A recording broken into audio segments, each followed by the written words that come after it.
Хандлага ярилцлага эхэлж байна. Өвөлдөө халуун, зундаа сайхан сэрүүхэн байдаг энэ автобусыг л иргэд хүсэж байгаа.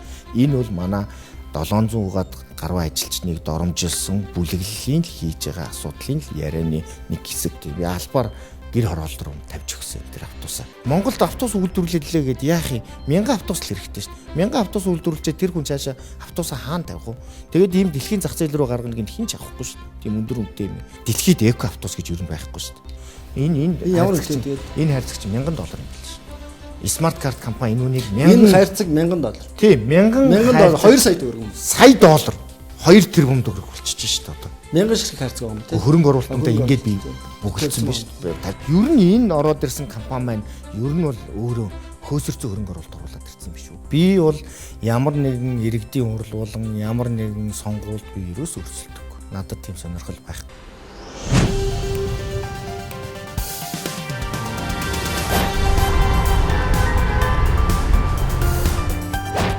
Алин болгоны нууцны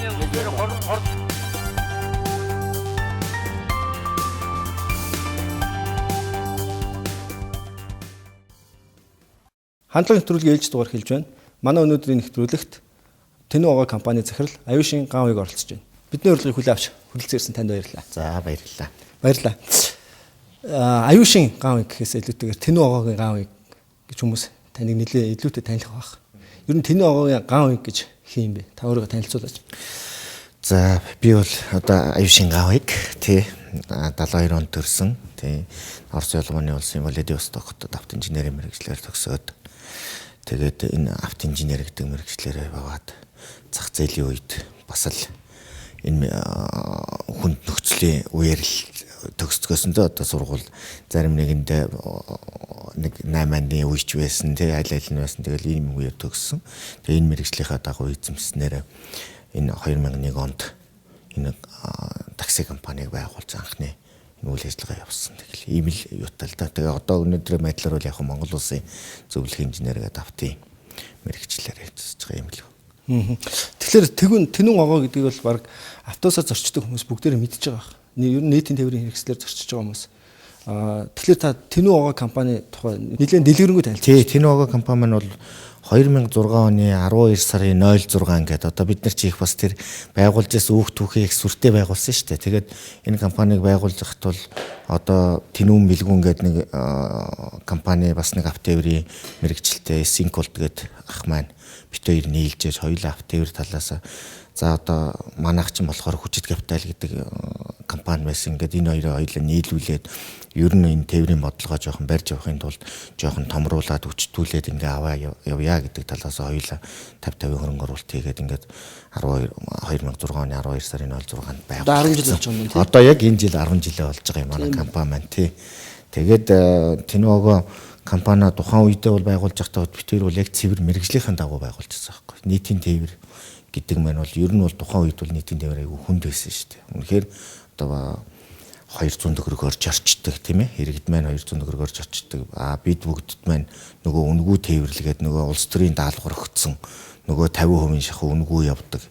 Тэгээ энэ орж байгаа орлогоороо дээрээс нь нөхөн олгор одоо тэр хүмүүсүүдийн нөхөн олгор гэдэг юм чинь дөнгөд дангаж нэг жилийнхэн төсөвт нэг тэрбум 600 өгч явах жишээ нь 2 тэрбум болох жишээ нь нийт салбарт шүү дээ. Тийм л хүнд үед бид нэр орж ирсэн. Тэгэл тэр тухайн үед бол компани байгуулаад за тэгээд 2007 оноос бол манай нөгөө хамтрагч маань бол Болида гэдэг тусдаа өөрөө тэгээд Тэнүү дэлгэр гэдэг компани маань байгуулаад би Тэнүү огоог авч үлдээд тэгээ 2007 онд 8 онд бас өөрийнхөө найз нөхдөдөө хэлж байгаад ингээд нийтийн тээвэрлүү энэ юм руу ингээд ороод явчмаар байна гэж санал болгоод ингээд манай нийтийн тээвэр одоо компанид нэг үндсэндээ бол нэг 4 хөрөнгө оруулагчтай бид 4 нийлээд явж байгаа. Ийм л компани да. Ер нь бол нийтийн тээврийн хэрэгсэлд одоо зорчиж байгаа хүмүүс дотор нь одоо их инженер хэлбэр автобусаар зорчиж байгаа хүмүүс. Хажууд машин бариа явж байгаа хүмүүс. Тэрний хажуудаас явгаа алхаж байгаа энэ хүмүүс хүн болгонд энэ нийтийн тээврийн асуудал чухал. Тэгэхээр бид нэр илүүтэй таныг ингээд асуугаад байна л да. Ер нь одоо яг хичнээн хүн одоо танд автобустай хичнээн хүн ажиллагчтай та одоо хичнээн хүний ер нь бол нийгмийн даатгалыг төлж байна. Тий, өнөөдрийн байдлаар бол манай Тэнүү ого компани маань бол үндсэндээ бол нэг 650-аад орчим ажилчинтай. Тэгээд нэг 140-од автобус өдөр тутамдаа үйлчилгээ гаргаад байж байгаа. Ийм үйлчилгээ явуулж байгаа. Тэгээд нийгмийн даатгал гэдэг ингээ явах юм бол бид нар ч одоо нэг нийгмийн даатгалтаа сардаа нэг 70-аас 80 сая төгрөг төлдөг. Манай компани маань өөрөө нөгөө нодлон чинь нийгмийн даатгалын 70 жил боллоо шүү дээ. Төгрөгөөр чинь нэг 70 шилдэг улсын хэмжээнд татвар найдвартай төлөгч байгуулгаар чинь манайх чинь 64-т нь ороод жилээ. Хувийн хвшлээс бас нэлээд хэмжээний жилдээ бараг 800 сая төгрөг улсын төсөв төвлөрүүлждэг. Үнэхээр одоо манай компанийн хувьд бол өөрснөө бэлтгэгдсэн инженер техникийн ажилтнтай Монгол улсын стандартад нийцсэн одоо яг ямар ч шалгалт орж ирээд манай дээр бол нэг тэгж нэг муу дүн тавиад явчихгүй. Ер нь хамгийн сүүлийн жишээний шалгалт гэхтэл 14 байгууллага нийлсэн адитасчлын нөгөө стандарт тогтоох, төвшин тогтоох гэдэг одоо жишээлбэл онцгой байдал, галих, ингээл мэрэгжлийн хяналт те ингээл бүгд хамтарсан тийм шалгал. Тэргээр бол манай байгууллага бол яг амжилттай өгч нэгдүгээр байранд анх удаа хувийн хвшлийн компани нэгдүгээр байранд орж илээ шүү дээ. Тэр үзүүлэлтээр загвар байгууллага гэдгээр гарч ирсэн. Тийм. Одоо жишээ нь танай байгууллага бол танай компани. Нийт одоо улсын болон хувийн компаниуд дундаа загвар компани болсон. Загвар одоо үнэхээр нийтийн тээвэр явуулъя гэвэл энэ Тиногоо компани шиг үйл ажиллагаа байж ээж бид нийтийн тээврийн үйлчилгээ авах юм байна гэдэг юм. Урд нь чинь бидний жишээ бол автобус нэг гэж улсын өмчт нөгөө хуучин Японууд хөрөнгө оруулалтаар босцсон гоё компани байсан шүү дээ. Автобус нэг гэдэг одоо Зинкер автобусууд гэдэг андчгүй. Тэр компани маань явдаг байсан. Тэрнийхээ үйл ажиллагааг анх удаа хувийн хвшлийнх нь давж манай компани дээр нь гарч ирсэн. Урд нь бол яг манай автобус нэгийн доорлол ороод яваад байдаг гэсэн. Тэгээ сая 13 оны үзүүлэлтээр нөгөө энэ шалгалт чи 2 жилд нэг удаа явдаг байхгүй. Тэгээд энэ 2 жилийн дотор бүгд ингэ. Тий, тэгээд энэ байгууллагынхаа дээр нь гараа явсан ийм л хамт олон. Ер нь л яг нийтийн тээврийн салбар гэдэг. Манай автобус гिचний компани байдгийн нэгдүгээр хоёрдугаар талхлаар ер нь энэ автобус маань нийт зам дээр явж байгаа нийт машинууд одоо хэдэн хувийн эзэлт юм? Бид нар дээр тооцоо байж байгаа л да. Ер нь бол манайх Улаанбаатар хотод нийтийн тээврийн үйлчилгээгээр үзүүлж байгаа хүмүүс маань нэг 598 мянган хүн давхарцсан тоогоор өдөр тутамд үйлчлүүлж байгаа. Автобусаар гэсэн үг үү? Автобусаар нийтийн тээврээр гэдэг юм. Такси ороогүй. Такси макси болохгүй. Зөвхөн том аврын тээврийн хэрэгслэр үйлчлүүлж байгаа 598. Энэ маань бол сая үндсэндээ 600 мянга нөгөө смарт картын саяны борлуулалтын юугаар гарсан тоол байгаа юм л да.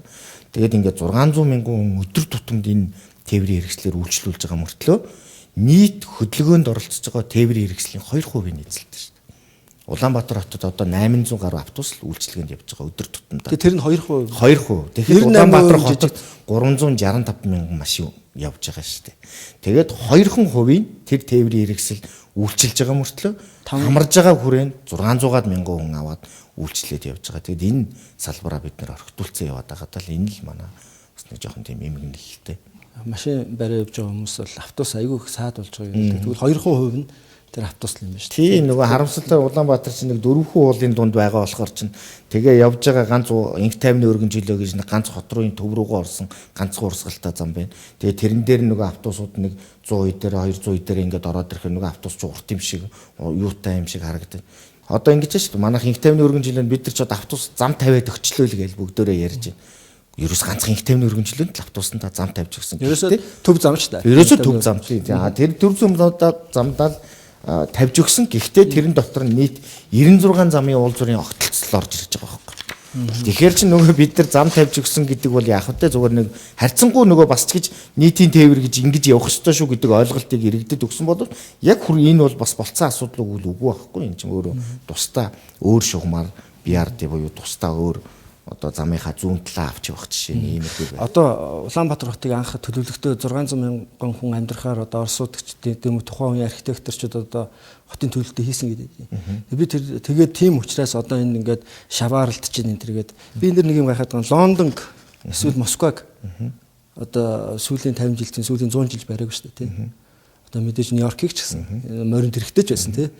Тэр хотод өргөжөөд ингээд тээврийн хэрэгслийн хөдөлгөөнийг шийдэж тахад манайх үнэхээр энийг тийм хотоо нүүлгэх хэмжээнд шийдэж өгөх боломжгүй юм.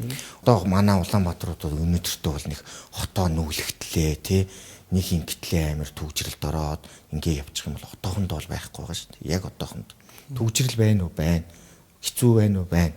Үүнийг шийдэх асуудал нь бол юу вэ гэхээр бид нар нийтийн тээврийн асуудлыг одоо яг өнөөдрийн явж байгаа автобусуудаа бүгднгийн сайхан парк шинжилтийн Монгол улсын уур амьсгал тохирсон стандартад нийцсэн ийм тээврийн хэрэгсэл оруулж ирээд тэгээд иргэдэд хүрсэн үйлчилгээг нь үзүүл. Би иргэдэд хүрсэн үйлчилгээ гэдэг нь болохоор дорж гэдэг имээ бол долоон будлаас гараад явах юм бол болж өгвөл тэр гэрийнхээ гаднаас л тэр том аврынхаа автобусанд суучаад суухт нь автобус нь одоо бид нар нэг социализмын үед бол бид нар жоохон байхад хүүхдүүд нэг ингээд нэг автобусанд суухын мөрөөдөл байдаг байсан шүү дээ. Тэр үед чинь хүүтэнч байсныг хэлэхүү те. Ингээд нэг автобус ороод ирэхээр нэг хүмүүс нь ингээд нэг аквариум зууцсан юм шиг ямар цалалт байхгүй тий. Нэг гоё тийм автобус үйлчилдэг байсан шүү дээ. Одоо бид нар социализмын үед тийм автобус Чехи Карос гэдэг нэг гоё автобус явдаг байсан. Яг энэ тээврийн хэрэгслүүдээ энэ стандартыг иргэд хүсээд байгаа байхгүй. Энэ тээврийн хэрэгслийг явуулаад хоёрт нь бид нар энэ тээврийн хэрэгслээрээ үнэхээр иргэд орж ирээд энэ автобусанд яваад ороод ирэхэд тэр автобусанд нь чигтэлцэн байхгүй. Хүмүүсүүд нь хоорондоо одоо ингээ пикийн цагаар нь аль болох олон автобусуудыг гаргаж өгөөд ингээд энэ үйлчлэгийг нь арай иргэдтэй хүрсэн юм руу нь оруулаад өгөөд ингээ явах юм бол хүн жишээлбэл та ч гэсэн би ч гэсэн сайхан цэвэрхэн автобус өвөлдөө ороод ирэхэд дулаахан автобус ороод ирвэл бушуухан шиг л тэр автобусанд суухаа удаа шүү. Сандал дээр. Яг тий сандал дээрээ суугаа сайхан тэр автобусанд нь Wi-Fi-гийн тавьчин интернет руу ороо явчихна. Одоо бид нар яг л Солонгост яаж явж байгаа. Яг тэр үйлчлэгийг бид нар үзүүлчихээ л та. Тэгвэл энэ нөгөө саяны миний хэлээд байгаа 2% эзлээ тэр 98% тэр автомашин унаад байгаа хүмүүсүүд тэн тэгж явах ямар шаардлага байд юм бэ? Шаардлагагүй шүү дээ. Энийг хязгаарлал номерын дугаарын хязгаарлалт хийчих хэрэгтэй байхгүй. Тэгэх юм бол одоо 365 машинаас номерын хязгаарлалт хийгээл ороод ирэх юм бол тэр хүмүүс чинь эргээд нийтийн тээвэр рүү оруулах гэлж байгаа. Харамсалтай нийтийн тээвэр рүү оруулахын гол нь тэгж механикаар ингэх хэрэгтэй биш. Нийтийн тээврээ яг жишээлбэл таны орж ирсэн, миний орж ирсэн автобус ороод суухад тэр автобус сайхан шинэ автобус үнэхээр тэнд гоё дулаахан өвөлдөө контейнер шиг тийм хүүтэн биш зундаа сайхан эйр кондишн үлээчихсэн ийм автобусаараа бид нар аль болох үйлчлэгээ үзүүлвэл энэ мань бол нэг тэгж учиргүй өнөөдөр бид нар ингээл нэг том бусад тээврийн хэрэгсэл оруулаад ингэ явах юм бол байхгүй л дээ. Би тань нийтийн тээврийн стандарт гэж ярихад бас нэг одоо нэг ийм стандарт яриах гэж байна. Юу гэхээр их хурлын гишүүн автобусаар явхлаар арт түмтэйгээ амар ойрч юм шиг. Нэг одоо яа гэм дээ одоо сонгуул мэдээж төгч чинь. Тэнгүүт л одоо агиул зарим нэгэн улс төрчид агиул автобусанд суугаад селфиж магадгүй л дээ. Ер нь бол 2012 онд тийм тохиолдол зөндөө гарсан шүү дээ. Тийм тэгэл заримдаа Facebook дээр ч гэсэн өнөөдөр би автобусаар явлаа энэ төргээ селфицсэн улс төрчид ч байна. Бас томхон компани захирлууд та энэ талаар ямар бодлоо вэ? Мэдээж нэг юм цаасаар одоо цонхнууд чинь цантаа тахлаар дунд нэг юм цонх гаргацсан тийм. Тэр стандарт биш үстэй. Тийм чи бид нар арга яцсан юм хийж нөгөө иргэдэл хуурж байгаа. Үйлчлүүлэгчтэй. Одоо жишээлбэл би үйлчлэгээ үзүүлж вакуум цонх хийсэн. Оператор компани хүн шүү дээ. Би энд орж ирж байгаа хүнийг нөгөө битүү цантцсан нөгөө автобус нөгөө стандартын биш болохоор чинь ороод ирсэн хүүтэн цантцсан тийм юм дотор нэг давхар нэг цонх шил нааж өгөөд тэгээ одоо тэргүүрээ бараг ингэж өндийж харж марсан ийм л үйлчлэгээ бид нар үзүүлж штэ. Тэгэхээр ч үнэхээр нийтийн тээврээс иргэдмээ цухтаагаад хошоо болоод яваад тахаас өөр яг. Уул нь бол нийтийн тээвэрт чинь нэгт сүржигнээл их хурлын гишүүн орж аваад би ингэж явлаа мавлаа гэж яриад байх юм байхгүй. Барууны дэлхийн бүх тээвэр нөгдсөн газар бол тэнд компани захирлж байсан, том компани захирлж байсан нийтийн тээвэртээ суугаал явж байгаа шүү. Тэгээ нийтийн тээвэр суух нь амар. Амар тэр чинь одоо бид нар би бол ингэж боддтой. Ерөнхийдөө бол яг та энэ тээврийн нийтийн тээвэр бол ер нь нэг 5 үе дамжлагаар л хөгждөг юм л та. Тэгээд эхний үе шат нь болохоор нөгөө зах зээлээс хойш ер нь аль ч улсын нийтийн тээвэр ялгаа байхгүй л тийм 5 үе шатлаар явдаг. Нэгд нь болоод ирэхээр одоо зах зээл дөнгөж ороод ирэхээр нөгөө улсын сайхан хангамжинд байсан автобус компаниуд ч улсын гэдэг юм байхаа болоод зах зээлийн горимд ороод ирэхээр нөгөө хувийн тээврүүд ч ороод ирэхээр нөгөө анхны бид нар ч одоо 90 оноос хойш нэг хэсэг автобусгүй болж илээ шүү дээ бүгдөө тийм биз дээ. Тэгэл нөгөө хувийн тээврийн хүмүүс чинь нэг микро автобус оруулж ирээл үйлчлэгээ үзүүлдэг боллоо. Дараа нь бид хэд чинь нэг болсон болоогүй нөгөө хүмүүс Солонгосынхоо 5-6 жил явж байгаа автобусуудаа оруулж ирээд үйлчлэгээ үзүүлжээ. Тэгээд нөгөө автобусандаа багтдаггүй байсан. Одоо өнөөдрийн 15 оны байдлаар бол хаа очиж харьцангуй нөгөө хүн чиглэлдээ дийдэг нь байхгүй болчлоо. Гэхдээ л нөгөө автобус нь хар утаагаа хийцэн нөгөө л стандартын шаардлага хангаагүй автобус нь явж байгаа байхгүй.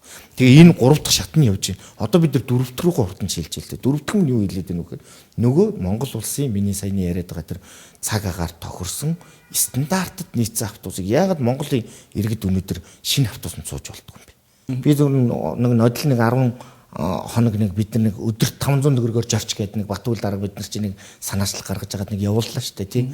Тэрэн шиг одоо жишээлбэл нийтийн тээврээ яг энэ шиг гоё парк шинжилтийг хийж өгөөд бүх юмыг хийж өгөөд ингээд хөгжүүлчихэд явуулчаад дугаарын хязгаарлалтыг хийчих хэрэгтэй байхгүй. дугаараа хязгаарлалт гэдэг нь болохоор тэгш цондгоо. 360 хэдэн машин явж байхаар нэг өдөрт нь 160 хэдэн машин л явуулт. Тэр хэмнэлт нь өөрөө тий яваг л та. Би нэг юм тооцоо хэлэрсэн юм л да. 331 машин өнөөдөр Улаанбаатарт үйлчлэлээ. Дугаараа хязгаарлалт хийчи. 165 мянган машин явчих. А тэр дугаараа хязгаарлалт хийсийг эрэг тарина. Тэр нөгөө миний саяны ирээд идэг сэтгэл ханамжтай автобусан цуугаад явах л чухал. Тэрийг бүрдүүлээд өгч. Ингээд ирэх юм бол бид өнөөдөр нийт жилийн төсөвтөө өдөрт ерөөсөө өдрийнхөө юугаараа бодоод ороод ирэхэд жилдээ 462 сая доллар энэ машинуудын нөгөө бензиний өдөрт 10,000 төгрөгөөр бодож байгаа шүү. 10,000 төгрөгөөр ингээд бодоод энэ юмар гаргаад ирэхэд 462 сая доллар. Гэхдээ нийтийн тээвэр хөгжүүлэхэд захын эдийн засгийн тооцооны үзүүлэлт ердөө л энэ байгаа байхгүй. Тийм биз. Тэгэхээр энэ асуудал руу ороод энийг ингээд шийдээд явчих юм бол шинэ автобусны цуучвал яг манайхан ч нэг 2008 билүү 9 онд нэг шинжилсэн. Тийм нийтийн тээвэрт 2000 ер нь бол 2000 юу 90 оноос хойш цэнгээс автобус байдаг тийм. Тийм 90 оноос хойш бол нийтийн тээврийн салбарт бол нэг 2 удаа л том хөрөнгө оруулалт хийгдчихсэн. Тэрний нэг нь болохоор бид нэр одоо мэдж байгаа да 95-аас 96 онд Цинкер автобус гэдэг тийм автобусны компанид улсын компанид манай Японуудын нөхдүүд маань тусламжаараа сайхан тэр үед бол нийтийн тээвэр илгээр хэвдсэн байсан шүү. Үнэхээр тэр үеийн тээврийг бол тэр автобусууд маань аваад явж исэн ийм энэ нэг том хөрөнгө оруулалт байжсэн. Энэний дараа нь 2008 онд бид нэр одоо баяр сайтын үед нөгөө автобусуудаа очиод үзчихсэн автобусныгийн компани дээр очиод үзээд нөгөө автобусууд нь 12 жил болсон. Эхнээсээ арам нь хугараад эхэлсэн. Үнэхээр явах боломжгүй болсон. Энийг ерөнхий сайд маань өөрөө ирж үзээд тэгээд нөгөө хувийн хвшлүүдээс ажлын хэсэг гаргаад хувийн хвшлийн BTT чин оруулаад тэндээс би бол хувийн хвшлээ төлөөлж орж ирсэн ажлын хэсэг. Тэгээ энэ 400 автобусыг худалдан авах ажиллагаа орж ирсэн. Энэ 400 тий би өөрөө яг энэ ажлын хэсэгт нь ороод явж исэн юм юу байж байгаа. Тэгээ нөгөө Батууд тулах сайтаар ахлуулсан ажлын хэсэг маань аваад энэ 400 автобус. Уул нь бол эн чинь бас 100 автобус гэж яригдчихсэн. Тухайн үедээ 180 мянган доллараар 18 сая доллараар нэг 100 автобус аваад өгчөө гэдэг байдлаар яригдчихсэн. Тэгээ би нөгөө ажлын хэсэгт нь орсон байсан учраас бүгдөө 100 автобус ингэж авч явахын оронд 60 мянган доллараар дайваа гээд автобус байж байна. Бас дэлхийд хүлээн зөвшөөрөгдсөн 5 автобус 5 компани нэг автобус юм байж тээ. Энэ автобусыг 60 мянган доллараар 24 сая доллараар 400 автобус авчвал бид нэр өнөөдөр парк шинжилтийнхаа 50% хийчихнэ. Ингэх юм бол иргэдэд төрсөн үйл. 2009 онд л иргэд анх удаа нийтийн тээвэрт 50%-аар орлогын түвшингээрөө нэмэгдэжсэн тийм юу түүхтэй шүү дээ. Тэр бас их сонинд. Тэр яагаад вөхөр иргэд өөрөө юу хүсэж байна вөхөр яг тийм шинэ автобус тийм юмд орж иж бид нар энэ үйлчлэгээр илүү ормоор байна гэдэг юм явагдажсэн. Хүрэн автобус. Тийм нөгөө яг ягаан тэгээд тэгээ хувийн хвшлийнханд нь болохоор шар өнгөөр будаад өгчих жишээний тэгээд нэг юм 400 автобус оруулж ирээд хувийн хвшлийнх нь тий хувийн хвшлийнх нь шар өнгөөр будчихад улсынх нь тий улсынх нь болохоор ийм ягаан байх хэрэгтэй л гэж байжсэн. Би тэгээд тухайн үед хүн ингэ зааглах ямар хэрэг байдгийг гэхээр нөгөө тухайн үед чи автобус нэг гэдэг компани ч нөгөө өөрөө айгүй тийм бусад нөгөө хувийн бидний хажууд бол үйлчлэгээ арай илүү үзүүлж явдаг стандартаа хангацсан нөгөө миний саяны яриад байгаа бүх л засвар үйлчлэгээ бүх мэддэг болохоор ялгаж харагдах гэдэг юм байна л да тий. Хурдан морь гэдэг шиг. Тий. Тэр шиг л тэгж яа. Таны автобуснууд шинэ биш үү? Яг манайх би нэг 13 онд нэг загвар болгоод хотынхаа дарга нарт авчирч үзүүлээгээд Солонгос улсын цагаан автобус энэ Хуандагийнх нь оруулаад ирсэн 3 автобусыг худалдаж аваад за энэ автобус одоо явж байгаа л да. Одоо энэ шар хад 7 муудал гэж явдیں۔ Би албаар гэр хороолт руу тавьж өгсөн тэр автобусаа. Яагаад вөхөргүй яхаараа гэр хорооллын иргэд гэж нэг шинэ автобусанд сууж явж болдгүй. Дандаа инх тавны өргөн чөлөөр нь орсон автобусууд нь л шинэ автобусууд яваад байх шаардлагатай байдэн гэдэг үүднээ би тийш нь тавьж өгч ирсэн. Ер нь бол иргэдэг ингээд Улаанбаатар хотын удирдлагын шаардлагатай. За Улаанбаатар хотын татвартай болчихлоо. За заавал хаалганы автобусны урд хаалгаар хойд хаалгаар гараа. Иргэд бүх зөвшөөрөл байгаа. Татвараа төлжлээ тий. Автобус урдлын хаалгаар таадлын хаалгаар гарчлаа. Солонгост бол ингэж урдлаар нь оруулаа хойшлоор нь гаргахад бол чамгийн хугацаа зарц бараг 6-7 жил гэсэн. Манайх бараг нэг 8 сард ихэлсэн одоо бараг бүгд сурчаад байгаа шүү. Ер нь бол тийм шүү. Үнэхээр энэ 7 сарын 29-нд 15 оны 7 сарын 29-нд энэ смарт карт гэдэг энэ компани оруулж ирээд энэ үйл ажиллагаа эхлээд явхад бол тухайн үедээ бол би бол энэ үнийг бол нэг за ямар ч байсан нэг жилийн зай бол байна гэдэг би тогтолцоотой байжсэн. Харьцангуй манайх иргэдэн мэн бол ер нь нийтийн тээврийн ухаалаг тээвэртэй болоод ингээд орох юм бол бэлэн байна гэдгийг харуулсан шүү дээ. Одоо бол ямар ч хүн орчоод ухамсараараа урдуураа яваад орчдөг. Тойдлоороо гараад явцдаг. Ийм юурууд. Энд чинь бол иргэд өөрөө нийтийн тээвэртэй бол орох бэлэн байгаа. Тийм ээ. Хэрэглэгч бол өөрсдөө хэрэглэгч бол ерөөсөө сольжцсон. Яг бэлэн.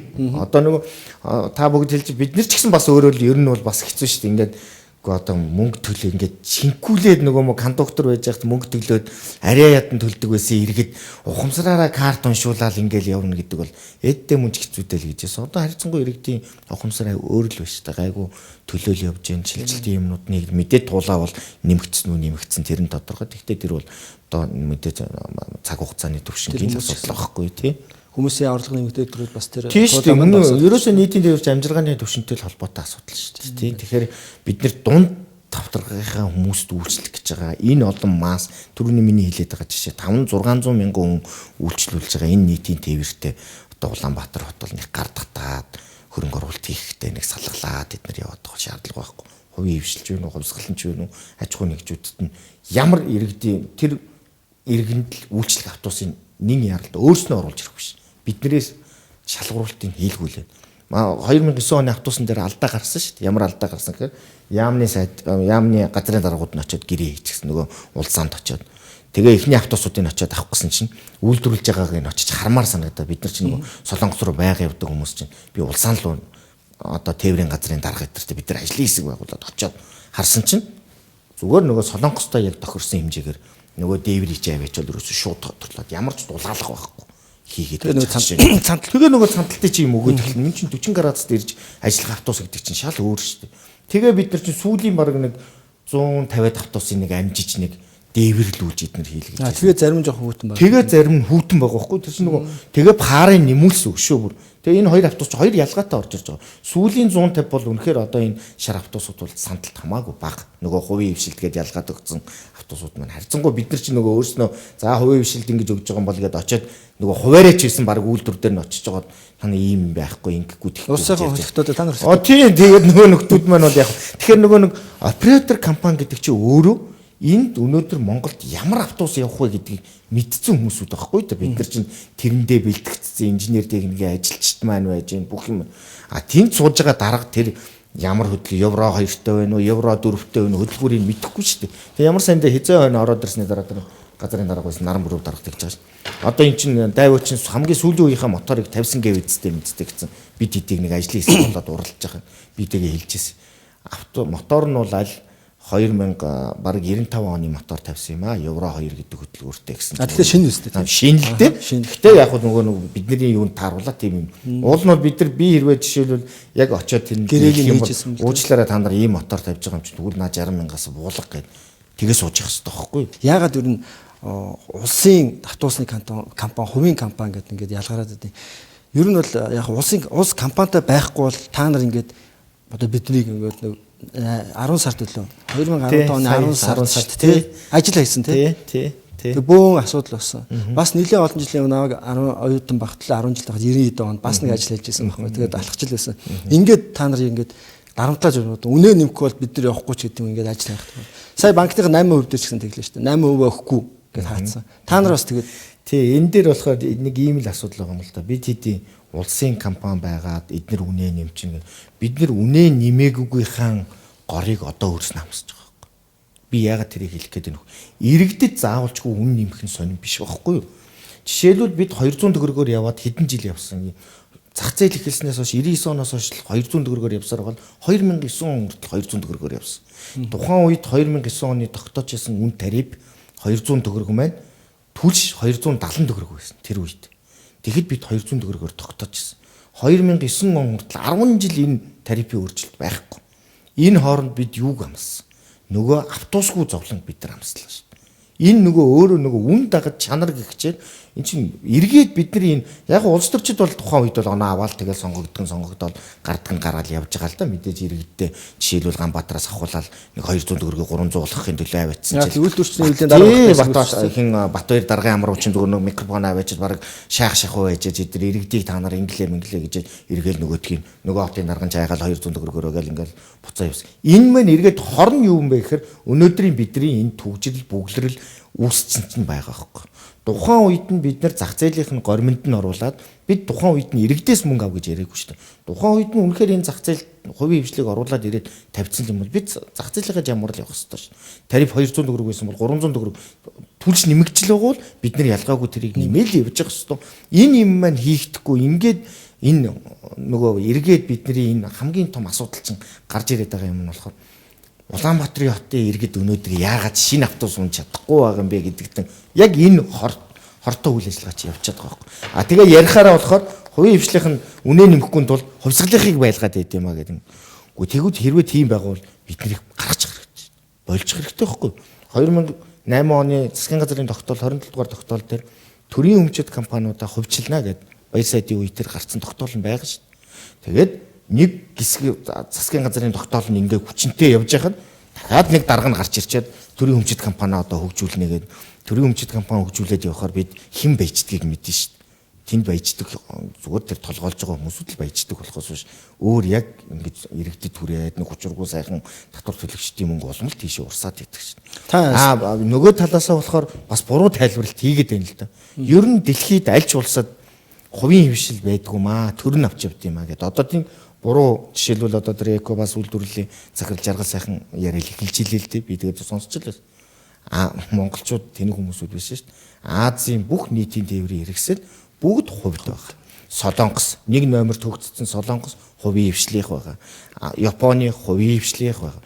Бүгд хувийн хвшлийг. Нэг хайх би одоо энэ гадагшаа яг хөтэ нэг олон орны юуч үзээ гэхдээ гадагшаа ингээ явж ихлээр ийм 2 автобус нийлүүлсэн шиг санагдаад байгаа байхгүй. Тэр цэнхэр автобус чинь 2 автобус. Тэгэхэд гадныханд болохоор уртталт нь яг автобус. Тэрний ард автобусны тал шиг ийм автобус байж иж тэгээд голд нь ингээд холбоостой ингээд явж иж эргэж мэрэхэд болд. Тэг чи манад ингээд айгүй сонин харагдаад нүдэнд айгүй сонин буугаад идэв л да. 2 автобус ингээд араасаа цовоо явж байгаа юм шиг ийм урт автобус би стандарт мөн үн яг. Тий би төрөний нөгөө хилээд байгаа энэ дэр нөгөө зангаатай хүмүүсүүд очиод худалдаа 8 хийгээ явчихаар чинь эргээл тэгэл тийм л юм. Белорус байгаа байхгүй энэ чинь Белорус. Эргээд бид нар бол нөгөө лаадагаа унж байгаатай л адилхан болчихж байгаа. Социализм өмнөгөө би одоо гашуунаар хэлэхэд тийм л байхгүй. Эргээд одоо та нар тэр урт автобусуудын зүгээр юу үзээрэй доторт нь ороод суугаад тэр яг залгаа автобус чинь өөрийнх нь тийм залгаа автобус чинь та гадаадад очсон бол жишээлбэл чихийн Ирка Арус гэл автобусанд суугаад үзсэн бол тэр дотор бол 120 хүн цэвэр суугаад багтаад явна. Энэ автобусны дотор бол мотор нь дотроо ороод ирж учраас яг энэ явах 2 хүн жорчих зүрхүүгүй юу хэмжээтэй хавчиг юм байж байгаа жишээ нь. Тэгээ тэрэн дотор 80 хүн суун шүү дээ. Энэ 20 ширхэг автобусны ер нь төсвийг та мэдж байгаа юу? Мэдж байгаа. Нэг автобусын 500 сая төгрөгийн үнэлгээтэй. Одоо тэгвэл зөвөр энгийн та дэвүүгээд одоо түрүүний автобусыг одоо та хамгийн сүүлийн үеийн тэр 295 оны мотор биш одоо яг өнөөдрийн 2016 оны мотор хийгээд тэгээд авчруул яг ямар үнэтэй байх вэ? $80,000. Нэг автобусны оронд нийтдээ хэдэн автобус авчрах болчихвоо? Одоо 4 автобус авч. Тийм байна тий. Бүр хамгийн багадаа 3 автобус. Тэгээд тэр 4 автобусыг явуулах нь хэрэгтэй юу? 180 хүн суулгасан тэр Белорусынхаа тэр лаадаг 20 биш 80 автобус авчих боломжтой. Тийм юм явуулах хэрэгтэй юу гэдэг чинь өөрөө маш том юм шүү дээ. Одоо тэрний сэлбэг хэрэгсэл та нар улсад өгсөн учраас эдгээр чинь та бүгд болон хүмүүсүүд нэг анзаарахгүй. Хэрвээ хувь дээр би хэрвээ авсан бол маргааш нацны тэлээ тэрний зардал ямар болж байгаа вэ? Цагт зарцуулж байгаа нөгөө өвгцэн даанасаа илүү байх шүү. 80 хэдэн литр идэх явчих шүү. 100 км нөгөө ачааллаа дийл. Яг үндэ энэ чинь автобус яг ийм байгаа гэдгийг үнэхээр энэ хотын тэр автобус худалдаж авч байгаа хүмүүс мэдэхгүй байгаа тийм үү? Эсвэл мэдээд ингэж хийгээд ir. Эсвэл цаана нь одоо бидний яг нөгөө монголчуудын асуудал болоод байгаа тэр нөгөө мундаг байгууллагад одоо хэлэх ёстой ч юм уу тийм юм болоод байт.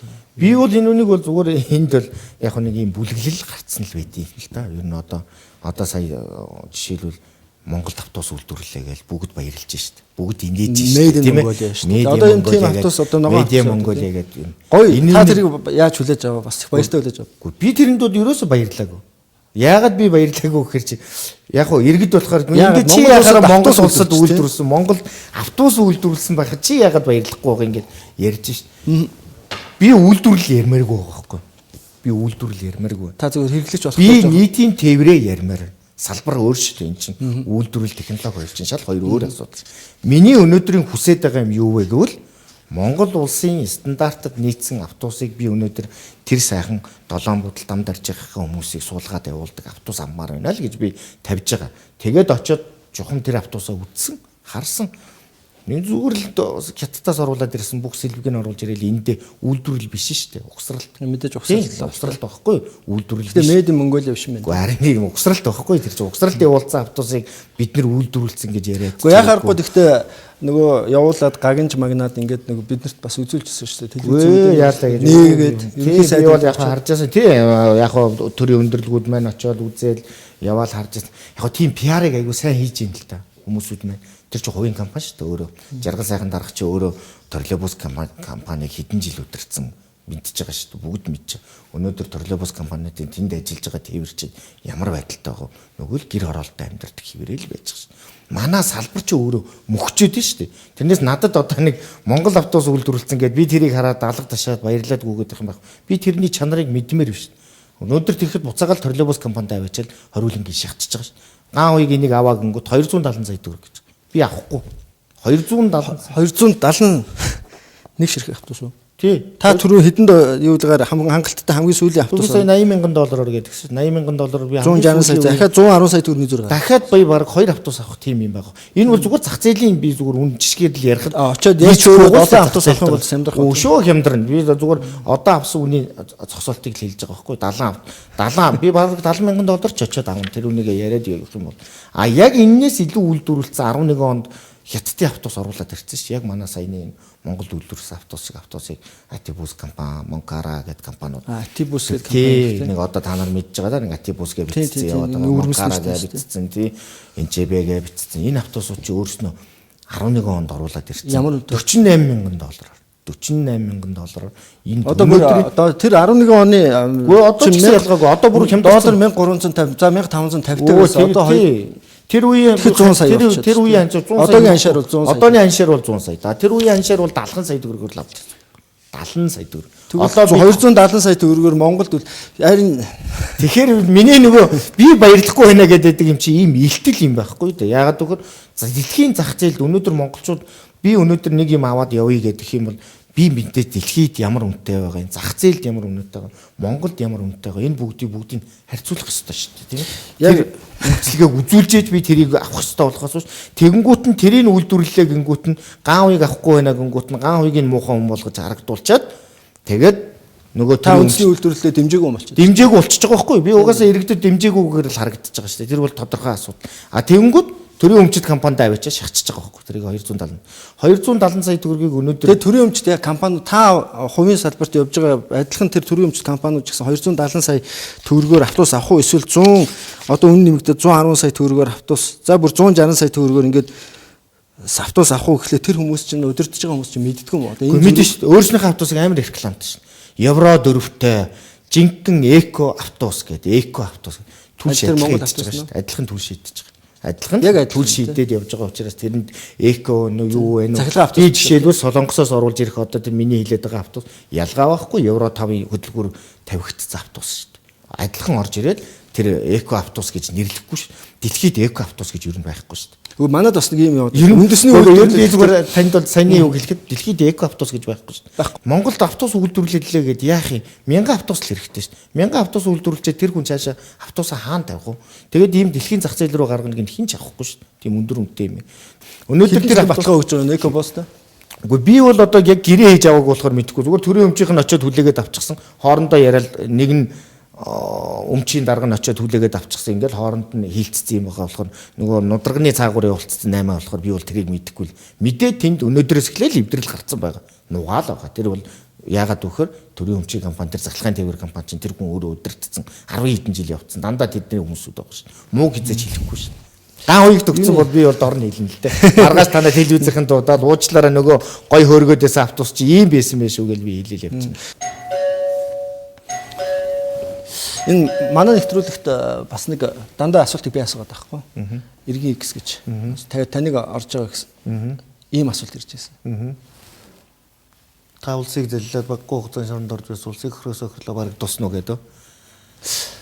Таныг бас ер нь бас ороо гарсан. За тийм шорон моронд нь орхон ч одоо юу ах вэ? Нөгөө төр саатуулах байр гэж нэг 461-р анги байдаг шүү. Шинэ одоо бидний шорондыг тий шорон тий та яг хүмүүст бол тэгж л ойлгож байгаа хэл та тий тэрэнд бол би чи нэг 20 хоног суугаад гарсан шүү дээ. Одоо хар гис 20 хоног сууж гарсан. Тий тэр юунаас болсон гэхээр одоо нөгөө МТ-150 станц гэж машин, автомашинд жижиг машинд тойруулж тийм ирээс гүйцэтгүүлж тэрийгээр хуурамч ирээс гүйцэтгүүлж улсын орж байгаа нөхөн олгороос онц хэмжээний мөнгө авсан гэдэг. Тэгээд харамсалтай нь өнөөдөр бол тэр манай компанид батлагдаагүй, хийгдээгүй. Тийм юм болоогүй. Нилээд компани нэр орцсон. Тэнүүн дэлгэр. Яг одоо нөгөө тэнүүн дэлгэр гээд тэр нэг хэдэн компаниудын нэр ороод тэднэрээр явагдсан тийм л байсан байл. Тэр байсан юм байл л дээ. Тэрүүнээ нь болохоор яг тэнүү огоодоо хамруулаад. Тэр нь яадаг вэ гэсэн жижиг машинтай нөгөө юуг нь суулгаад. Тий, ер нь бол энэ түүхийг ярих юм бол эн чинь өөрөө бүр 2004 оноос эхэлдэг түүх байхгүй. Манай нийтийн тээврийн салбарт байгаа угаасаа нөгөө нэг ядарсан эдийн засагтай хүмүүс чи яаж хийж нэг өөрснийхөө амийг нөхөх үү гэдэг тийм үе. Тэгээ хэдэн төгрөгтэй холбогдоод ч тийм. Тэр бүм одоогор бол нэг тэр бүм 500 төгрөгийн хохирол учруулсан гэсэн нэг тийм юм яригдал явж байгаа л да. Тэгээд харамсалтай нь энэ мэн бол одоо дөнгөж цагтаагийн байгууллагатаар л явж байгаа юм шүү дээ. Шалгатай. Намайг ч одоо зарим нь бүр шүүхээр ороод бараг юм аваад ингээд улсад тийм хэмжээний хохирол учруулсан байна. Тэгээд одоо өнөөдөр компани тэр бүм 500 төгрөг заллахын төлөө ингэж 30 хэдэн тэрбум төгрөг энэ салбарт заруулж, ингэж оруулж, ингэж хийх шаардлага надад бол байхгүй шүү. Одоо нийт автобусны хөрөнгө оруулалт бааз мааз гэдэг бүх юмд хөрөнгө оруулсан чи хэдэн төгрөг 30. Миний одоо 38 тэрбум төгрөг. 38 тэрбум төгрөг. Тэгээ 1 тэрбум төгрөгийн асуудал. Тэгээ би нэг тэрбумны төлөө нэг тэгж явах нь ч юу байх вэ? Энэ мэн бол яг тэ цаанаасаа бас тэгэл нэг улс төрийн захиалга. Гэтэ үүндээ та яг таны тэнүү огоо гэдгийг тэнүү дэлгэр гэдэгт андуурсан. Гэхдээ харин тэнүүн дэлгэр гэдэг чинь бол би түрүү хэлжсэн шүү дээ. Тусдаа нөгөө надтай компани 2006 онд байгуулад 7 онд салаа явуулсан манай Инкол тэгээд захирлын компани байхгүй. Тэр чинь тусдаа болж байгаа шал өөр. Одоо тэр тэнүү огоотой ямар ч хамаа байхгүй. Тийм л асуудал байгаа байхгүй. Одоо нөгөө 1937 онд нөгөө дэндүүх нэг дэндүү нь уулынхаа мухартай нөгөө дэндүү нь сумдаа их ойрхон байсан чинь за уулын мухарлын явахаас залхуураад наадлын дэндүү гэдэг чинь. Одоо тэрнтэй л адилхан. Ерөнхийдөө бол зүгээр нөгөө нэг би бол ер нь нэг юмд л итгээд байгаа шүү. 32 он биш юм чинь энэ бол тэдэргүй тэр үнээр гараад ирнэ. Бүх юм гараад ирнэ. Тэн дээр бол би нэг хэмзэглээд бариад ингээд байх бол шаардлага байхгүй. Энэ бол цаанаасаа. Тэгээ андуурч надад өс хонцон санаж байгаа. Жишээлбэл саяных шиг Эко автобус гэдэг юм уу?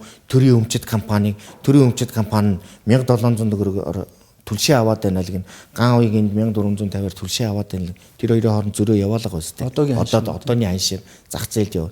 Тэрийг очиж 1450-аар авч байгаа. Тэрийг очиж шалгах хүн байна уу? Байхгүй.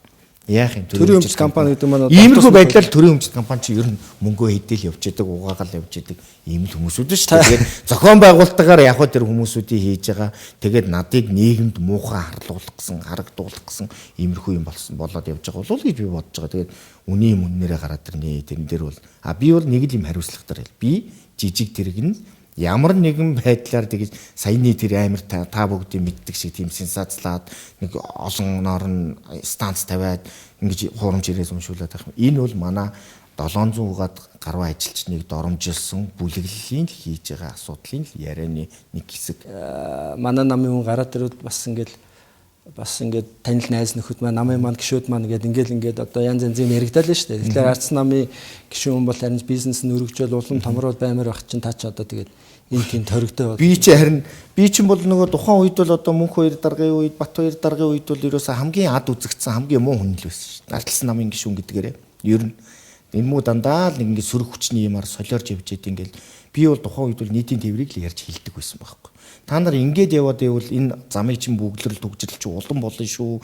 Улам ийм болно шүү. Та нар энэ юм руугаа хөрөнгө оруулаад ч гэсэн харамсалтай манай ардын намын хүмүүсүүд маань жоох аимхай байсан. Гэхдээ бол арайч тэгж ингэж намайг тэр үед одоо би бараг өстой хоорондоо бараг хотын дарахтаа чи соёлтой харьцаж гэдэг хэмжээнд мунталцаж явчихсан. Тэгэхэд бол надыг ингэж хэлмэгдүүлж байгаагүй л дээ. Ийм юм да. Одоо яг өөрийнхөө намынхаа үед өөрийнхөө намын дарга нарынхаа үед би тэгэл хамгийн муухай хамгийн гимт хэрэгтэй хамгийн лөөвөрч нөхрөл суугаал ингээл явж байгаа. Би тийм сая бол нэмэгдлэр тэр хэлэхэд би нэг манаа нам ялчлаа гэд гүйчж яваад нэг даргын кармандуу нэг хэдэн цаас өгөөд бизнесээ өргөжүүлээл нэг юм булааж аваад ингээд яваад байх надад сонирхолж байхгүй. Хувийн хвшил байгуулж байгаа хүн бол ер нь өөрөө аль болох энэ компаниа зах зээл дээр өрсөлдөх, чадвартай болгох, цаашид ажилчтай аль болох олон болгож нийгэм төлөх хариуцлага хүлээж явах ийм л хүсэлтээр байгуулдаг шүү дээ. Тэрнээс хин нэг намын дарга нь гараад ирэхээр баян болоод нөгөөдгөр дээр нь гараад ирэхээр ядуу болоод явна гэж хизээж бид нар бизнес тим үйл ажиллагаанд ордог. 38 тэрбум төгрөгийн хөрөнгө гэхлээр чинь 176 автобус 38 тэрбумын хөрөнгө болохгүй. Тэгэхээр энэ та өөр юунд зарцуулдаг вэ? Би юунд хөрөнгө оруулалт хийсэн гэхээр энэ автобус чинь өглөөд дулаан гаражаас гарч механик шалгаж тийм ээ засварын нэгдсэн 40 хоногтоо тэр тээвүүгээ хийдэг том авц засварын төвөөсөө гардаг ингэж явж иж энэ нийтийн тээврийн үйлчлэг. Нийтийн тээврийн үйлчлэгэнд явуулахаар хүмүүс зүгээр нэг автобус явуулна гэж харуулдаг байт юм л да. Энийний цаана хичнээн инженер техникийн ажилтан, хичнээн засварчид, хичнээн хүн энэ автобусыг гаргахын төлөө өдрийн 24 48 72 цагаар ажилтдаг ийм хүмүүс шүү дээ. Тэгэхээр энэ ч аюу том өөрөө ард нь аюу том масс байдаг байхгүй. Одоо би бол энэ дөрвөн баазыг би байгуулдаг энэ дөрвөн баазыг би баяндаа ингэ байгуулад яваад байгаа юм биш шүү дээ. Энэ нийтийн тээвэр чи өөрөө иргэдтэй баазаас гадна хөрөнгө оруулалт байгаа. Өөр одоо юу төрөг ерөөсөө авц засварын төв мөв энэ бүх юм баазаас ч гадна одоо би сая ажилчтай зориулсан спорт ордон гэдэг тээвэрчдээ 83 оноос хойш ер нь Монголын тээвэрчд нэг удаа заалтаа болж үзээгүй юм. Би тээвэрчдийн салбараа төлөөлж ярьж байгаа шүү дээ. Спорт зал саяд нэг 1000 төгрөгийн судалтай спорт зал зохицолбор ашиглалтанд оруулаад одоо бэлэн болж байгаа. 1000 хүний судалтай. Тий 1000 хүний судалтай. Манайх ч өөрөө нөгөө волейболын тэмцээч явуулж. Тий волейболын тэр нөгөө спорт клуб гэж явдаг шүү дээ. Тэгэхээр сая бол нэг хэсэг бол энийг бол амар их муш гэж ярьсан шүү дээ. Энэ харалта та нар нийтийн тээврийн салбар ашиггүй болоод энэ хүн ийм хийгээ явж идэм үү? Ашиггүй болоод энэ хүн заал бариа явж идэм үү?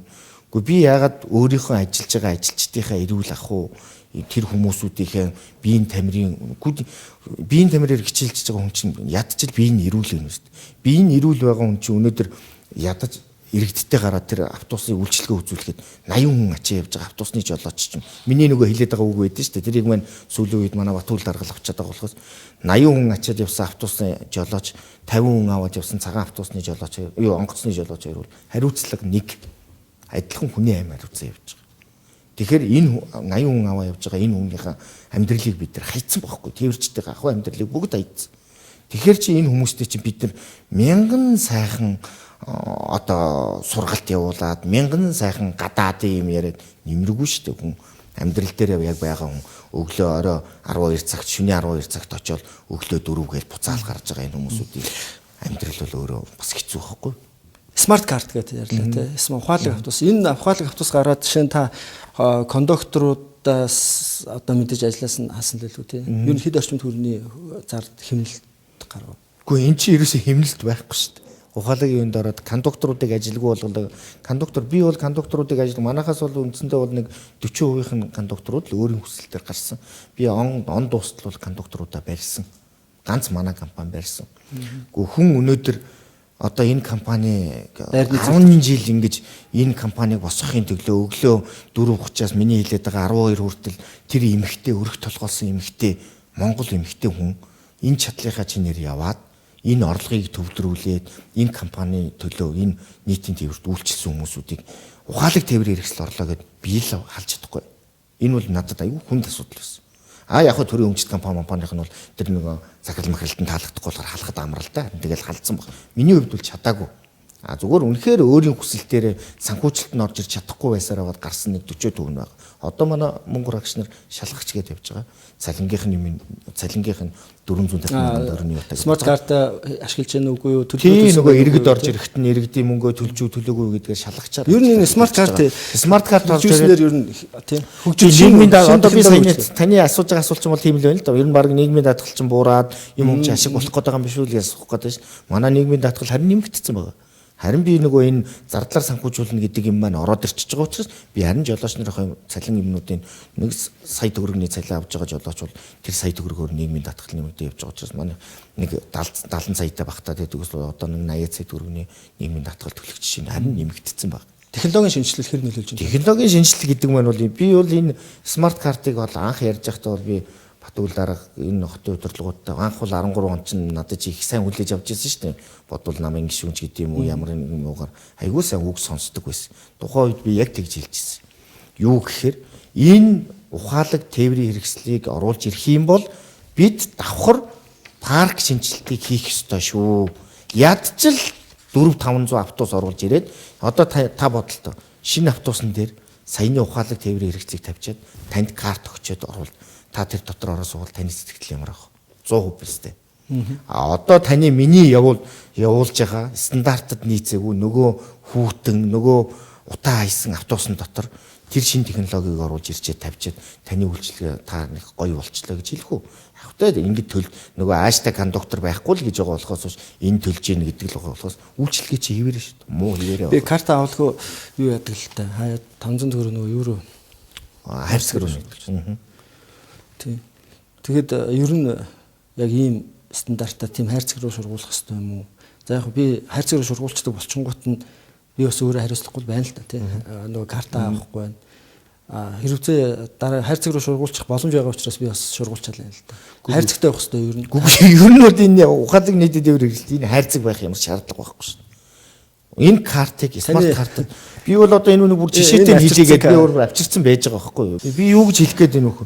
Гэхдээ бид нар ухаалаг тээвэр хэрэгсэл оруулж байгаа үсттэй. Гэхдээ одоо өнөөдөр эн чинь 7 сарын 29 боллоо. Өнөөдөр баг хагас жил боллоо шүү дээ. Тийм биз дээ. Өнөөдрийн байдлаар. Гэхдээ тэгэд одоо хагас жил болчиход байхад нөгөө карт төлөгчдийнх нь юу н улам буугаад байдаг. Картаар үйлчлүүлж байгаа хүмүүсүүдийнх нь тэгээд одоо мөнгөнийх нь хайрцаг гэдэг нэг хайрцагын дотор мөнгө нь яваад байна. Энэ орлого нь буугаад байна. Та нар дээр одоо энэ тээврийн компаниудтай хариуцлага тооцмоц гэдэг ингээд ийм юм яриа явна. Гэхдээ энэ чинь хэний хийх ажил юм? Би энэ компаниг анх орж ирэхдээ бол энэ смарт картыг бол энэ Монгол улсад нутагшуултал эрсдлээ эднэр үүрнэ гэж би тийм юуг нь бол тэр хоттой байгуулсан гэрээг нь бол харж ирсэн шүү. Тэгэхээр эрсдэлтэй нутагшуултал гэдэг чинь өөрөө юу гэсэн үг юм бэ гэхээр энэ бүх хүмүүсүүд карта аваад бүх үйл ажиллагаанд жигдэрсний дараа л энэ юм явуулах хэрэгтэй тийм. Тэгэхээр бэлэн мөнгөний хайрцаг руу одоо анхаарал эхлээд байгаа байхгүй. Гэхдээ тэрний оронд тэр хүмүүстэй тэр иргэдтэй 3500-аар тараагаад байгаа тэр карта үнгүү тараагаад өчгөлтэй тэр хүмүүст таныг ороод ирэхэд танд карт өчгөлтэй. Тэгээд та хурдхан шиг л тэр картыг уншвал бид хідэн жорчигч явж байгаа хідэн төгрөг орсноо тэр санхүүгийн шилэн дансаарт харах гээд байгаа үст. Энийг ийм хайрцагт оруулж ирчээд энэ хайрцагт мөнгө хийгээд байх хэрэгтэй. Хачаарт бүр тэгээд чи бүр эхнээд бол ийм байсан юм уу? Би бол энэний түүхийг юу гэж хэлэх гээд байна нөхөр 7 сарын 29-наас энэ үйлчлэгээ чинь нэвтэрсэн шүү дээ. Смарт картын үйлчлэгээ. Тэгээд 7 сарын 29-наас оош бид нар чинь нөгөө мөнгө хинээх вэ гэдэг асуудал гарч эхэлж байгаа юм. Одоо энэ хайрцагт дотор хийсэн мөнгө миний мөнгө биш. Хуучин бол миний мөнгө байсан. Манай компани мөнгө. Кондуктор хураачдаг манай компани мөнгө байсан. Одоо ийшээ хийж байгаа мөнгө хэний мөнгө гэхээр смарт картын танаа мөнгө гэдэг. Төрийн сангаас очиод энэ мөнгө одоо хаанах юм бэ гэхээр танаа мөнгө. Та энэ мөнгө тэгээ яа. Одоо орой жишээ нь танаа мөнгө гэдэг. Би одоо нөгөө жишээ саяны жишээгээ хэлээд л одоо энэ мөнгөний чи эзэн олдохгүй байхгүй. Би тэрийг ярих гэдэг ш. Гаавь гэдэг хүн маань өөрөө яаж ийм нөхөр энэ мөнгөний эзэн одоо би энэ одоо хиний мөнгө юм болоо одоо сүүлдээ манай жодооч маань хиний хэлж тэр аваад байна гэдээсэнгүй тэгвэл гаавьгийн өөрөө тэр компанийнхаа мөнгнөөс авсан юм биш үү тий тэр компанийнхаа мөнгнөөс авсан бол би гомдол гаргаагүй байхад юунд нь тэр смарт карт айгүй гомдол гаргаал энэний мөнгнөөс эднэр хулгай хийчлээ гэдэг байгаа. Тэгэхээр би энийг юу гэж жишээгээр тэгж яриад байна уу гэхээр энэ мөнгийг оруулж ирсэнд бол эхнээсээ бүх юмын цогцоор нь ийдсэн байх хэрэгтэй байхгүй. Энэ мөнгө ямар хадгалалттай байх ёстой юм? Ямар лацтай байх ёстой юм? Ямар юм биднэрт хүлээлгэж өгөх ёстой юм? Энэ бүх юм чинь байж иж бид нар хүлээж авсны дараа энэ үнийг биднэрт хүлээлгэж өгсөн ямар ч баримт байхгүй. Одоо тэгээд орой ирсэн дүүрсэн мөнгөө хин нь автیں۔ Тэгээд орой ирсэн мөнгөө үгүй шүү дээ. Манайх авахгүй шүү дээ. Манайх камер доор ингэж байлгаж хагаад энэ мөнгийг чинь нөгөө смартын нөхдүүд орж ирээд тэгээд манай нөгөө мөнгө тоологч нар маань манайх өөрснөө хүмүүсүүдээс гаргаж өгч байгаа шүү. Тэр хүмүүсүүд маань нийлж ягаад камерын доор мөнгөө тоолоод тэгээд смарт картын хүн лацтаад ламбатаад явчихад араас нь худалдаа хөгжлийн банкных нь орж ирээд мөнгөний аваа явчих. Энэ мөнгөнд манай компани ямар ч хүрэх болцоож байхгүй, шансж байхгүй. Тэгээд би танд нэг айгүй гой сонирхолтой юм хэлэх үү. Энэ хайрцгийг та хэдэн төгрөг гэж бодож байна? Би бол өнөөдөр ерөөсөө энэ хөрөнгө оруулалтыг сонирхоожгүй, сонсоожгүй. Энэ ямар нөлөө тэгээд энэ хайрцаг чинь $1000 юм биш шүү. Смарт карт компани энүүнийг энэ хайрцаг $1000. Тийм, $1000 2 сая төгрөг юм. Сая доллар 2 тэрбум төгрөг болчихж шүү дээ одоо. 1000 шиг хайрцаг байгаа юм тий. Хөрөнгө оруулалтанд ингээд би бүгдсэн биш тавьсан. Энэ одоо $1000. Тэгээ энэ Монголд үйлдвэрсэн. Үгүй яалаг Солонгост нэг цэхээр нэг одоо та хамгийн сүүлийн үеийн би болохоор бол энийг юу гэж бодож байна вөхөр би өөрөө ч очирсан байхгүй. Би тэгээд тань наа чи бүр зочрлуулгаад авчирсан юм юу гэхээр би бодит юм хэлэх гээд байгаа байхгүй. Манай нөгөө Экобас гэдэг нөгөө үйлдвэрлэл явуулах гэдэг нөхдүүд маань харин иймэрхүү юм хийлтэй. Эхний ээлжин тэгвэл ийм сав хийх гэдэг юм. Ийм саваар нь хийгээд $1000 авчихлаа. Яг үндэ ийм сав хийчихэд яагаад гадны хүний оруулж ирсэн ийм нэг төмөр хийчихэд энэ $1000 гэдэг үнэлэхээр нөгөө хотын удирдлагууд маань бүгдөө л энэ үнэлгээнд дээр яг хяналт байхгүй байна. Энэ ямар учиртай? Танаа 176 автобусын тавихунд хичнээн шиг та ийм хөдөлж авсан байна. Гэхдээ энэ чи одоохондоо нөгөө нөхдүүдийн хөрөнгөлт. Энэ хөрөнгө орно шүү дээ. Тийм смарт картын хөрөнгө. Гэхдээ энэ чи аваад эхэлсэн юм чи хөрөнгө оруулалтаа. Яг одоо жишээ энэ $1000 гэдэг чинь iPhone утас одоо юу ярьж iPhone 7 одоо сүүлийн үеийн iPhone 7-г ерөнхийдөө авчгаар хэмжээний тийм хөрөнгө. $1000 хангалттай авч байгаа. Mobicom дээр очиод $1000 гэдэг та нар бодлоо хятадд очиод бид нар 6500 юанаар нэг ийм хайрцаг хийлгэнэ гэвэл баг манай урд хөрч мэж 1000 юанаар хийгээд өгчих ийм асуудал. Тий, тэгэхээр бол би зүгээр 300,000 гэдэг чи үнэтэй. Надад үгүй ер нь зүгээр тэгвэл энэ хайрцагт сонирн биш ээ. Би бол ерөөсөө юу бодоод байна. Ер нь энэ ороод ирсэн компани маань ер нь бол өөрөө хөөсөрцөө хөрөнгө оруулалт оруулаад ирсэн юм биш үү? Энэ хүн $14 сая хөрөнгө оруулалт оруулж ирсэн. 14 сая. Тий, Солонгосын хөрөнгө оруулалтаар хувийн хөрөнгө оруулалт шүү дээ надад чинь. Ингээд нэг монголчуудтайгаа нийлцсэн нэг ингээд нэг $14 сая одоо өөр юу вэ? Одоо энэ юм байна. Тэр за жижиг нэг юм одоо нөгөө смарт тендер уншигч машин гэлдэг гэж байгаа. Тэр уншигч машин чи одоо бид нар хятад дээр би сая автобусных нь үйлдвэр дээр нь очиод энэ машины энэ төлбөрийн картын систем танаа дээр хэдэн төгрөгөөр хийгээд өгөө. $1800 бүх юм хийгээд өгч. Тэр нь одоо тань тэгэхэд манай дээр сурлуулсан $4800. $4800 байх жишээний. Ингээд энийг хийх янаад байгаа юм. Тэрс 20 чин одоо хямдраад эн чинь 9 сая 600 мянган төгрөг болсон ба шүү дээ. Одоо 8.5 сая. За яг он нарийн 2006 7 оных чи одоо дааврын зах дээр 8 сая төгрөг нэгдэг шүү дээ. Перуснаас үнэтэй төхөөрөмж. Ер нь бол би бол одоо сүүлийн үед бол ер нь смартын энэ оруулсан хөрөнгө оруулалтанд бол энэ $14 сая бол ер нь итгэл аюул буурч шүү. Юуны хөрөнгө оруулалт аюул 1000 хайрцаг ихэд сая $. Харин тийм байна. Карт одоо хэдэн карт хэвлүүлээд ороод ирсэн нөгөө 3500-аар хэвлүүлээд ороод ирсэн карт $500,000. Нэг карт нэг ширхэг карт ямар вэ? Үгүй одоо $500,000 1000 юугаар чинь 600,000 бидгүй юм байна. Айгуу том тоо гараад ирж байгаа байхгүй. Юуны би энэ манай найз бас яг энэ юун дээр ажилладаг байсан.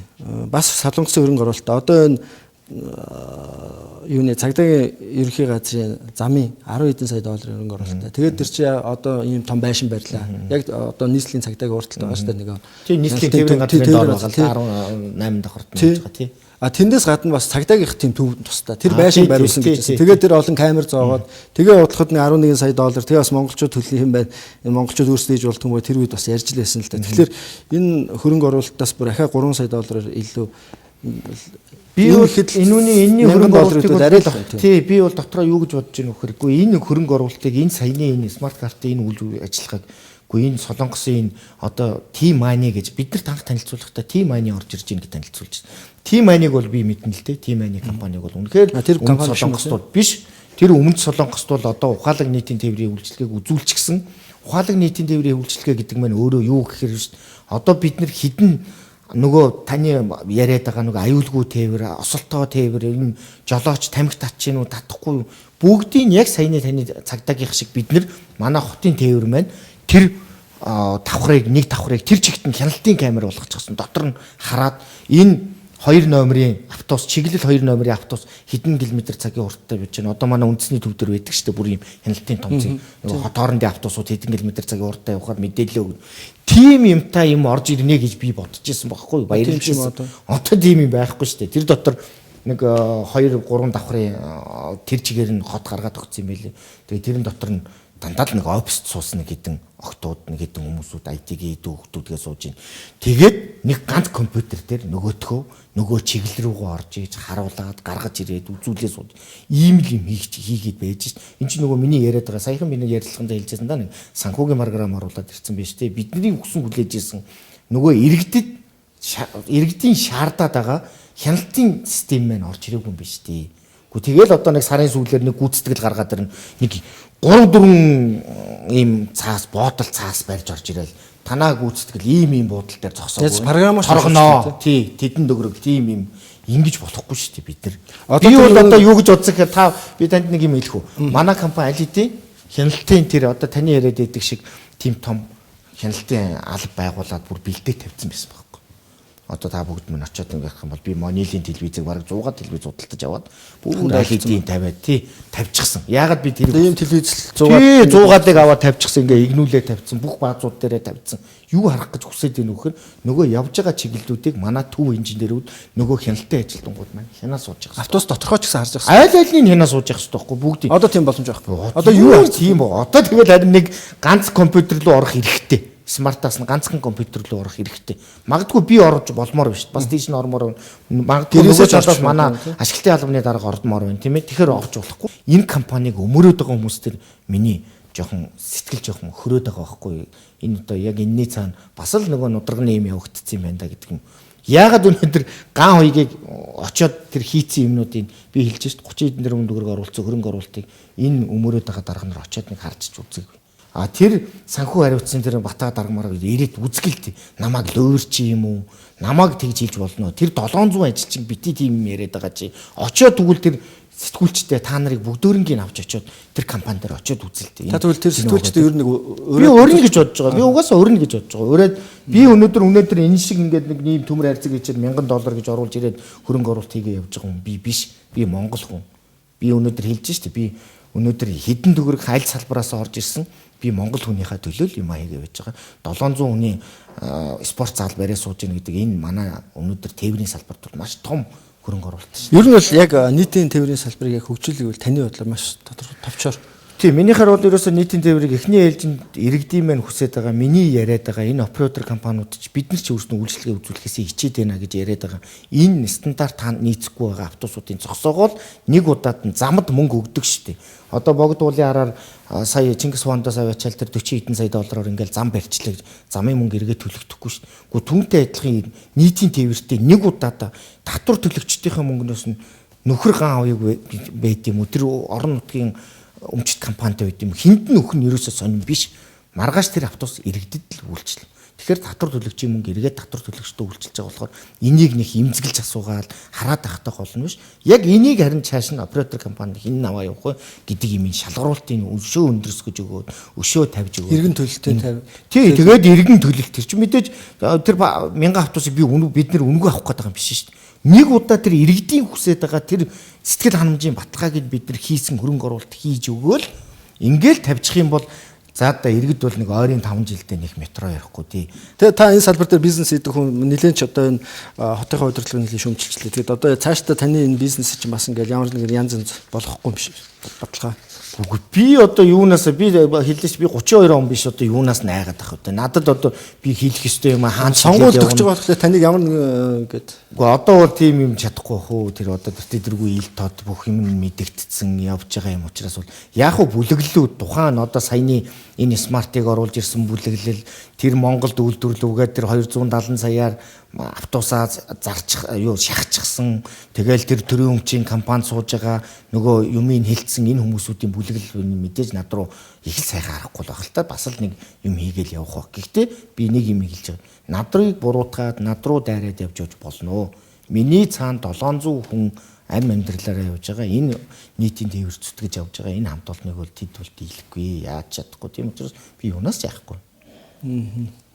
Одоо мэдээж хэдхэн сарын дараа сонгуул болох ч юм л та. Тэгээ та бүхэн ийм юм яриад тахлаар таныг ямар нэгэн байдлаар сонгуульд өрсөлдөх байгаа юм болов ч гэдэг юм уу тиймэрхүү ойлголт хүмүүс төрөх гэж бодоод байна л да. Би бол одоо үндсэндээ би уулын танаа анх би танахаас асууж танах ч одоо нэг сонгуулийн нэг дэвшиж байгаа хүмүүсүүд л орж байгаа юм шиг тийм нэвтрүүлэг би танд үгүй гэж хэлсэн шүү дээ. Тий тэгээд тэгсэн чи үгүй гэд тэгж хэлэхээр чинь би орсон шүү дээ. Би бол ямар нэгэн иргэдийн урал болон ямар нэгэн сонгуульд би ерөөс өрсөлдөхгүй. Надад тийм сонирхол байхгүй. Яагаад гэвэл би нийтийн тээврийг яаж хөгжүүлэх вэ? Нийтийн тээвэр рүүгээ би яаж орох вэ гэсэн энэ л юм руугаа зүрх сэтгэлмээр энд байгаад байгаа болохоос одоо энэ болохгүй ингээд янз янзын юм явагдаж байгаа үед бол орчмоор санагдаад байт юм билээ. Ер нь бол зүгээр чамааг чи улс төр сонирхгүй бол улс төр чамаар оролтно гэдэг үг бол одоо тавтагдж над дээр ер нь бол тийм чи харагдаад байгаа. Гэхдээ би хэлээ би хизээж сонгуульд оролцохгүй. Би энэ нэгэнт би бизнес хийгээд бизнесийнхаа ямаар явсан бол би энэ улс төрлөө орж энэ бизнес улс төр гэдэг чинь бас өөрөө бас л нэг том мэрэгжил шүү дээ. Бас соёл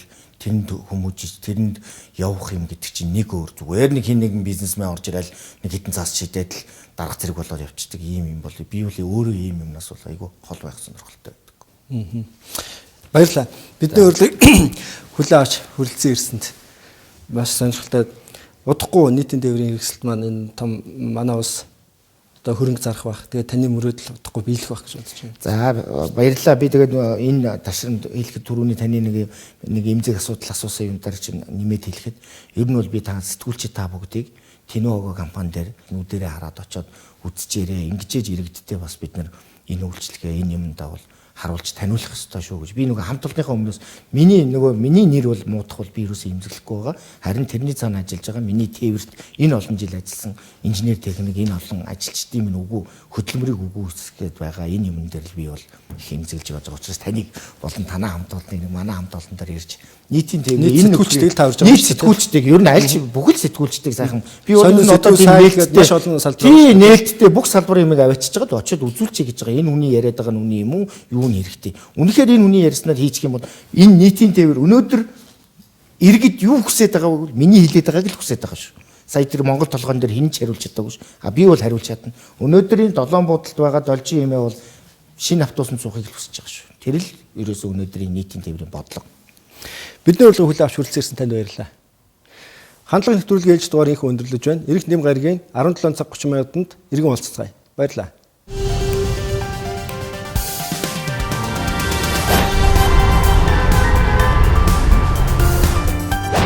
Алийн болгоны нууц чинь энэ хор